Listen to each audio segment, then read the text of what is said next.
You spoke really well about incarnating the Logos, and I found often sharing, for example, sharing in men's groups, speaking my truth, speaking honestly, being vulnerable, being open, being available has been really important.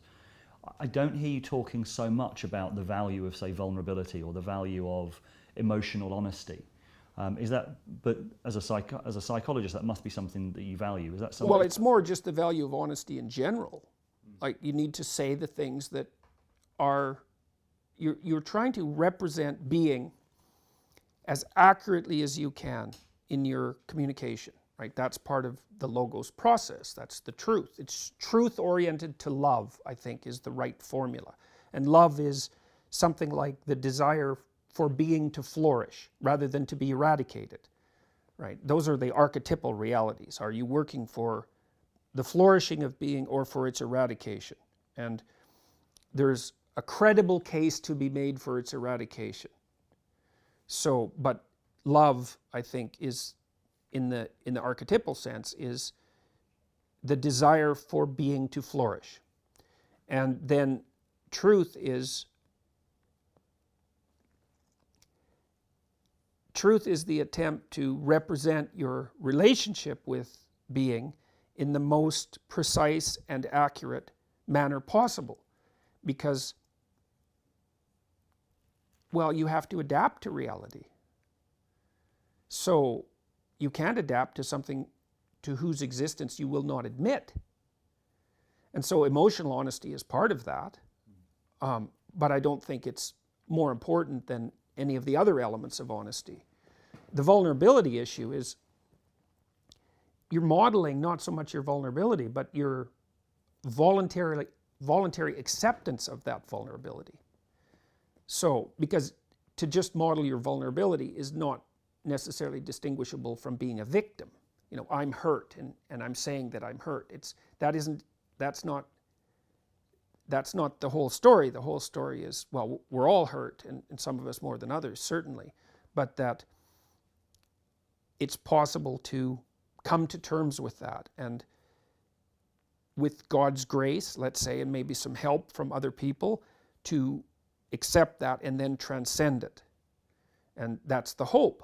The hope is that you get beyond your hurt, because otherwise you tend to distribute it and pay it forward, and that's not good, obviously. What's your attitude to group work, or to sort of some of the psychological processing stuff that has come out of, say, the 60s and 70s?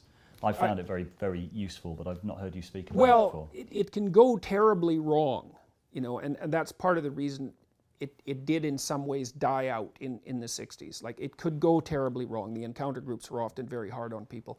It can easily become tyrannical and totalitarian, and I've seen that happen very rapidly in group situations.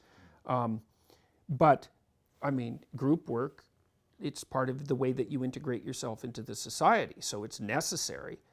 It's obvious that group work would be prone to all those potential catastrophes, because those are the catastrophes of groups.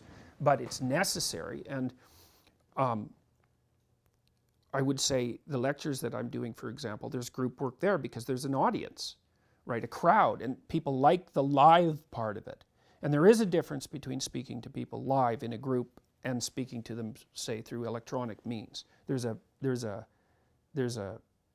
collective spirit, let's say, that manifests itself in the room, and that's a consequence of everyone imitating everyone else unconsciously, and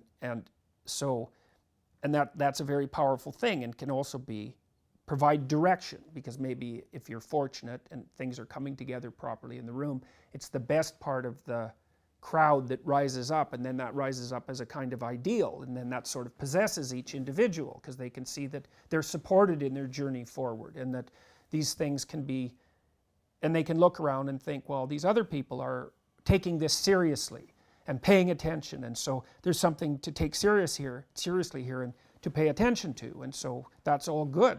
But you have to be very aware of the pitfalls, and so you have to beat yourself with a stick so that you retain the proper humility. And the humility idea is a very complicated one, and I think what that is, in essence, is that you have to remember all the time that what you don't know is more important than what you know. You have to remember that as if your life depends on it, because it does. I mean, even technically, because there's so much you don't know. You don't know enough.